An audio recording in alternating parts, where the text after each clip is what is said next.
తమపై కక్షతో జగన్ ప్రభుత్వం అమరావతి నిర్మాణాన్ని ఆపేసిందన్నారు మంత్రి నారాయణ. అమరావతి రాజధాని పనులను పరిశీలించిన మంత్రి నారాయణ గత వైసీపీ ప్రభుత్వం ఈ నిర్మాణాల్ని నీళ్లలో పెట్టేసిందన్నారు. నేలపాడు సమీపంలోని అడ్మినిస్ట్రేటివ్ టవర్లు, హైకోర్టు రాఫ్ట్ ఫౌండేషన్ వద్ద నీటి పంపింగ్ ని పరిశీలించారు. అధికారులు, ఉద్యోగులు, జడ్జిల కోసం 2019కి ముందే మొత్తం 4053 అపార్ట్మెంట్ పనులు ప్రారంభించామని, 3 ఏళ్లలో అమరావతి నిర్మాణం పూర్తి చేస్తామని స్పష్టం చేశారు.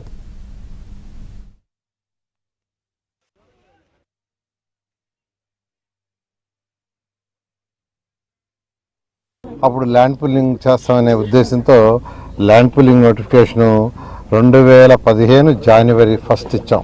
217 చదరపు కిలోమీటర్ ఏరియాలో ఇస్తే కేవలం 58 రోజుల్లో, అంటే 2015 ఫిబ్రవరి 28 అర్ధరాత్రికి, అంటే 58 రోజుల్లో ఒక్క లిటికేషన్ లేకుండా 34,000 ఎకరాలను రైతులు అమరావతి రాజధాని కోసం ఇచ్చారు, సాక్రిఫైస్ చేశారు.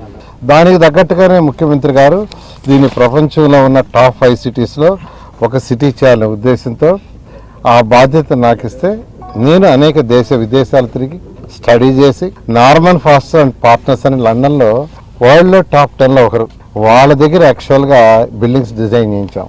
అడ్మినిస్ట్రేటివ్ బిల్డింగ్స్ 5 టవర్స్, అసెంబ్లీ ఒకటి, హైకోర్టు ఒకటి, అదేవిధంగా గవర్నర్స్ బంగ్లా, ముఖ్యమంత్రి గారి బంగ్లా, ప్లస్ అధికారుల బిల్డింగ్స్ 4053 అపార్ట్మెంట్స్.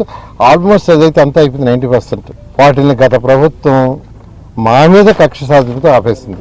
అసెంబ్లీ 250 మీటర్లు ఎత్తది. ఎందుకంటే అసెంబ్లీ జరిగేది జనరల్గా సంవత్సరంలో 40 రోజులు, 50 రోజులు, అంతే 60 రోజులు మ్యాక్సిమం.